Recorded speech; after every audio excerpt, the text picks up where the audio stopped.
students, welcome to Ideal Coaching Center.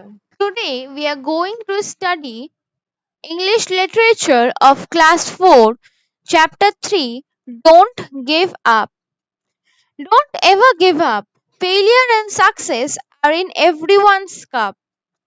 Poet আমাদের বলছে যে আমাদের কখনো গিভ আপ করা উচিত না, কখনো হেরে যাওয়া উচিত না। ফেইলিয়ার আর সাকসেস সবার লাইফেই আছে। ফেইলিয়ার মানে কি? ফেইলিয়ার মানে হেরে যাওয়া, আর সাকসেস মানে জিতে যাওয়া। ফেইলিয়ার আর সাকসেস সবার লাইফেই আছে। মানে তোমরা কখনো ভালো মার্কস পেতে পারো, কখনো তোমরা খারাপ মার্কসও পেতে পারো, কিন্তু এর কারণে কখনো গিভ আপ করলে হবে না, ছেড়ে দিলে হবে না।